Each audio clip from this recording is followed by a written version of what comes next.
This episode of Steve's Outdoor Adventures was brought to you by the Adventure Armory. Rifle, scope, and ammo packages for hunters. I was introduced to Brent Hill in kind of a roundabout way. Travis Price from our office was hunting at a lodge in Wyoming, and the lodge had hired Brent to come play for their guests. They had some high-profile guests that week, and he was the entertainment, and Travis just happened to be there. And he picked up a CD from me and brought it back to the office, and he described the music to me as original and something that I would really like. And sure enough, when I listened to the music, I really connected with it. You know, getting a country music singer's personal phone number is not easy, so I had to pull some strings, and I was fortunate I was able to get a hold of Brent, and I convinced him to come play at another hunting lodge that I was going to be at about a month later with a special guest, a young lady named Savannah that was there with Derek Fusel and Camo Dreams, and I thought it would just be real special if we could get him to come play for her and an audience of guests. Well, my music is really about where I live, the people that I meet, the places I go, the things that I love. And when I was young and trying to learn how to be a songwriter, I watched an interview with Billy Joel, and he said that the best songs come from life. And I've found that I have to live this stuff. I've got to get out in the woods, and I got to get on the back of a horse, and I got to meet the people and get their stories and you know, share their passions.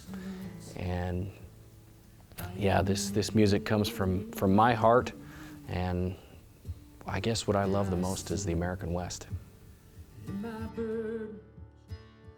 After he was done performing, I had a chance to talk to him, and he told me about his son, Briggs.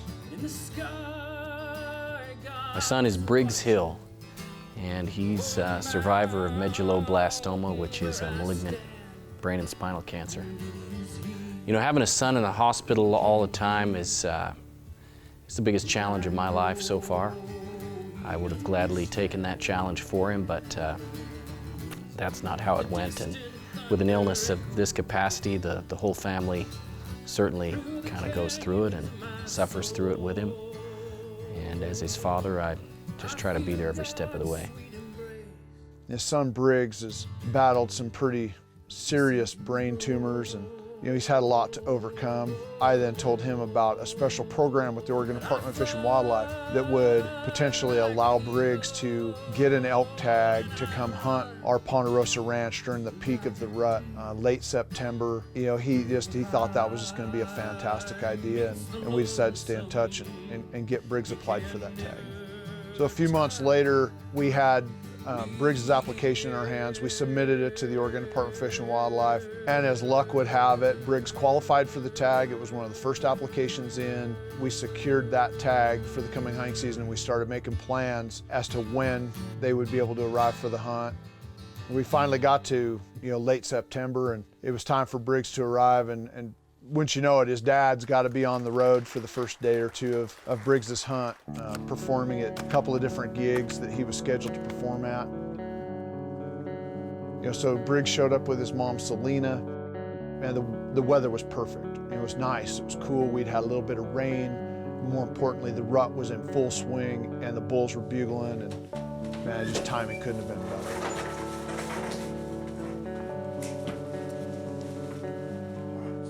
After Briggs and his mom were settled into the lodge, the first order of business is always to get these kids to sit down at the bench and start shooting the rifle. You know, we have the Briggs Premier Series rifle that's been custom made for the kids, and I wanted to make sure that Briggs could not just shoot, but put the bullet right where it needed to be.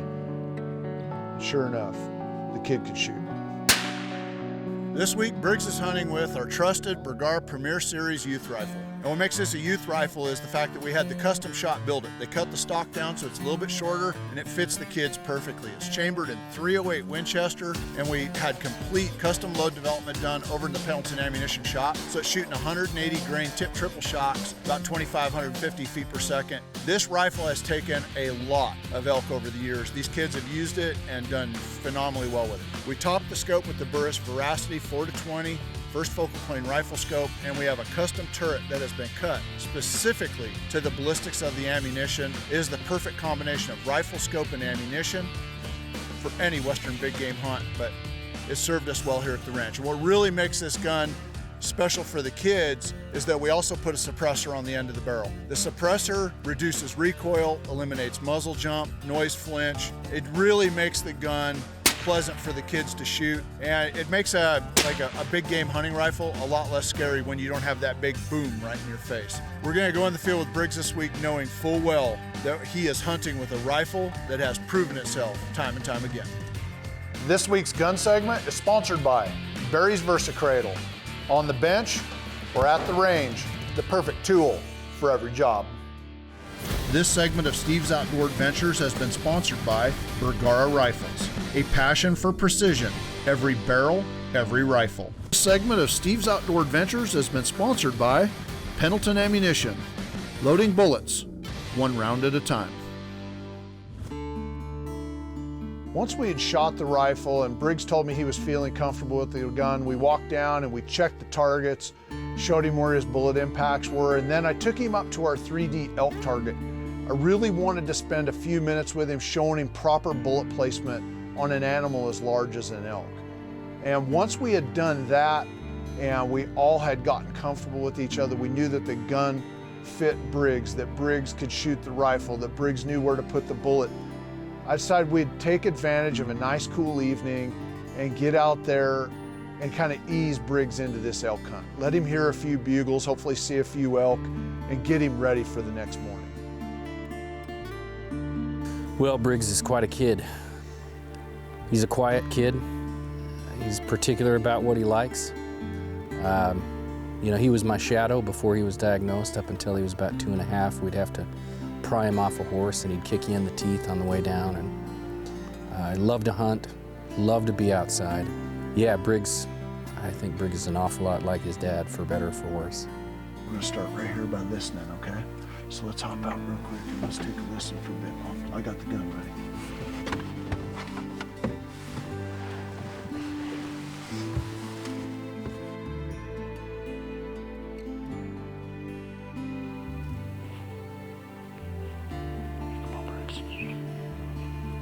This is the perfect late September evening. It's damp and cool. We'd had a rain the day before, and based on the weather and the peak of the rut, I decided that I was going to move us down and get us set up under some cover, watching the water hole and the wallows. I really felt like the elk were going to come up out of the bottom and give us a pretty good show that evening.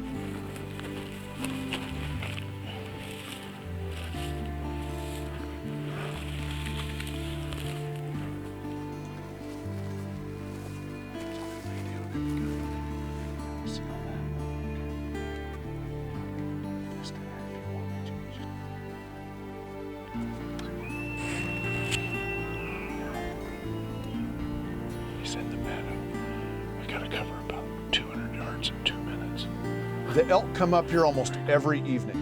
And while I even tried to call the bulls up from below us, the darkness set in before the elk made it out of the canyon, so we retreated back to the lodge for dinner and warmed ourselves in front of the fireplace and started thinking about the next morning that couldn't come soon enough.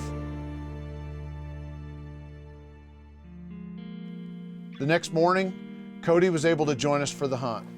The weather was perfect. It was cool and damp, and by listening to some of the distant bugles, we worked that direction, keeping the wind in our favor and circling to get in front of the rapidly moving elk herd.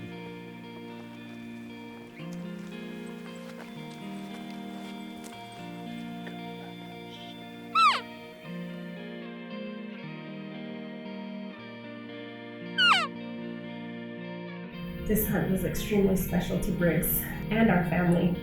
For him to be able to be out there doing his thing that he has always loved from, I swear, the day that he was born, was truly amazing. And as a family, it was amazing just because Briggs, it got to be all about Briggs. And to see him doing what he loves.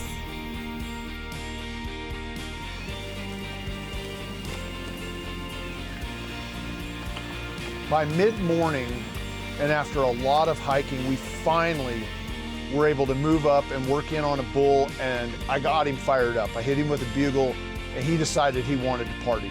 He was coming to us fast, and things were happening real quick.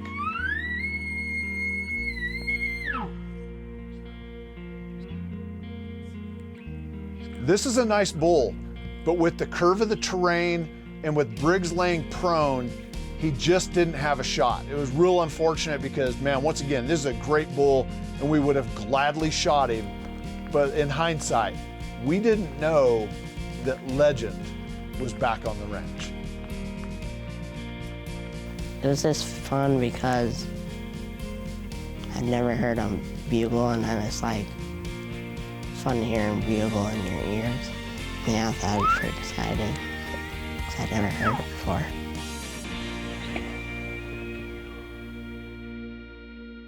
This segment of Steve's Outdoor Adventures has been sponsored by Marathon Seat Covers. We've got you covered. This segment of Steve's Outdoor Adventures has been sponsored by Pendleton Ammunition. Loading bullets, one round at a time. Even though we'd had a close encounter with a 6x6 bull that morning, and we'd heard some distant bugling, the hunting had been relatively slow considering it was the peak of the rut. So that evening, when I found out that Cody had to do cop stuff, I decided that I was gonna take Briggs, just he and I, down to this series of meadows where the elk like to gather in the evenings. I felt like that was gonna be a really good opportunity for us to see what was on that end of the ranch, and we would likely get some elk action in front of us. Once we got set up, it wasn't long before I started hearing some distant bugles, and they were getting closer and closer, and I decided to hit them with a few cow calls and see what would happen.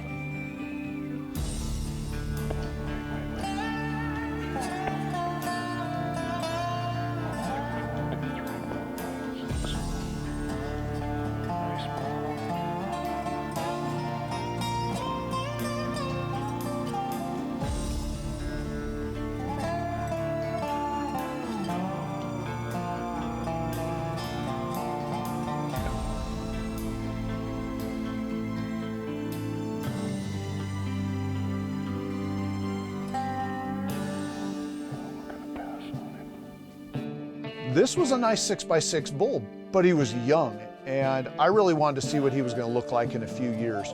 I told Briggs, I said, buddy, we can do a lot better than this, but with an empty chamber, that bull made for some really good aiming practice.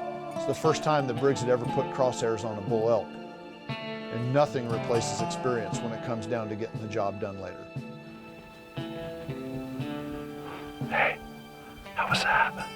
I get knuckles on that or what? Yeah. Not too many people pass up a bull like that when they've never killed one before. It took me a little bit of work, but I convinced him. As the light faded on the evening, we walked out of there and then drove back up to the lodge, and that's where Brent Hill was waiting for us, fresh off the entertainment trail.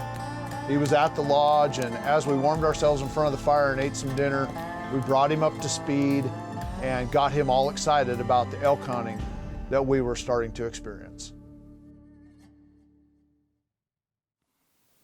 This is Howling on the Wind.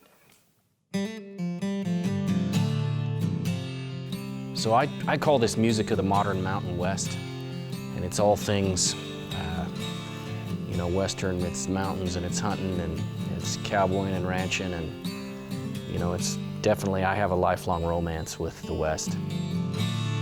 I came back home to suburban life, down off my Rocky Mountain high, back to my job, my kids and my wife. I guess I'll give it one more try, but I'm lost here in the traffic on these busy urban streets. All this concrete world so plastic, it don't care about me. Wish I was howling on the wind, back out howling on the wind. I'm running wild with all my friends, back out howling on the wind.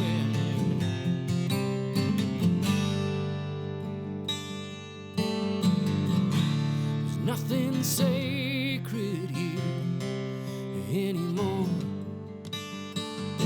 Nobody's looking for the truth. Rocky Mountains are heaven's door, and an endless fountain of you.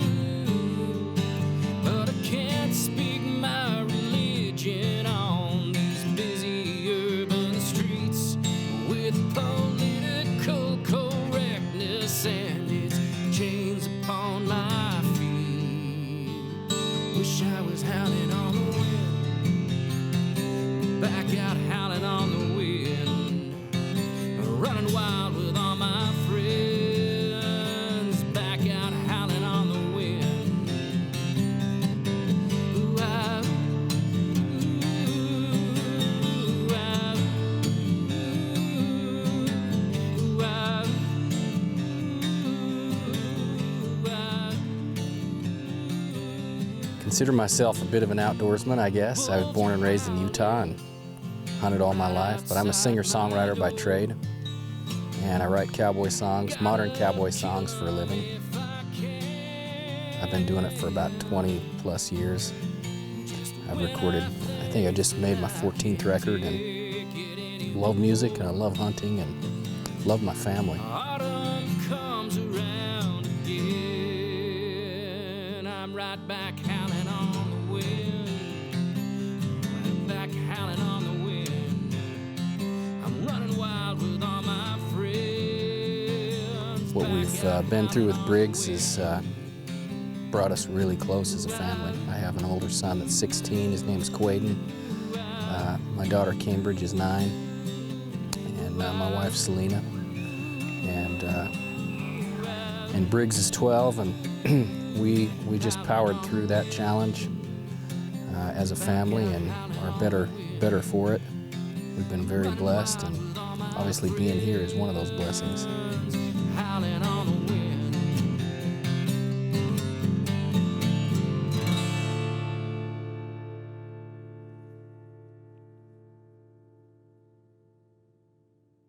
This segment of Steve's Outdoor Adventures has been sponsored by Burris Optics. Find what matters. This segment is sponsored by Adventure Armory. Rifle, scope, and ammunition packages shipped, ready to shoot. If you'd like to book this week's adventure for yourself, give our office a call. We will gladly take your calls, answer your questions, and help you book the hunting or fishing adventure of a lifetime. The next morning, we headed to a place that we call Five Corners. I really like to glass there first thing in the morning because I can see a lot of country. There's a meadow right in front of us where there's usually some elk. The canyon that we're always listening to and bugling and working them in is right underneath us, and then we can see all the way across this canyon to where there's lots of open grassy ridge tops and fingers, and it didn't disappoint. There were elk everywhere, and there was one herd in particular that was starting to pile out of our neighbor's property toward the fence line and jump over onto our side of the fence. And as I was watching that herd, I started to see this massive rack come up over the skyline. Just took my breath away. And as I looked at him more closely, he was a big 7x7. He had incredibly long main beams, long tines. He was super heavy. I knew that this was legend. I knew he was back for the rut, and I knew that we had a limited window of time to get him killed before he took off with a harem of cows, and we never saw him again. I'll never forget seeing Legend for the first time. Just a once-in-a-lifetime, once-in-many-lifetime bull. You know, he was standing on a sagebrush ridge with some timber behind him when we saw him that morning, and just a monarch bull. And he didn't get that way by being stupid. We had a blast hunting for Legend, and you know, I think what I love about hunting is it's not so much what you kill, it's the chase. And you know, I know Briggs is going to probably for the rest of his life have visions of, you know, that amazing bull going through his dreams. I think Steve West will. I know I will. You know, from a distance, this bull looks really small in the camera, and the fuzzy phone scope photos don't do him any justice. But what I can tell you is that he was the boss over there. And we were watching him, we're trying to figure out what he was going to do, and then all of a sudden, another giant 6x6 came up out of the canyon and started to challenge him for that harem of cows.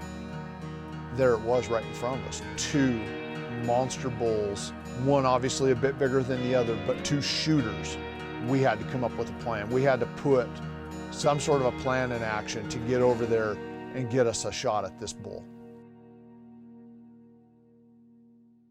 If you or someone you know has a child who could possibly qualify for these special tags available through the Oregon Department of Fish and Wildlife, give my office a call.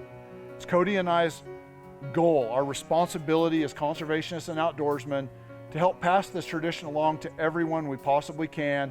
And these tags give us the ability to hunt a special place during a special time of the year, and we're hunting elk that do something for these special kids that they would never do for us during a regular hunting season ever. Never, never. Reach out, give the office a call, Steve's Outdoor Adventures.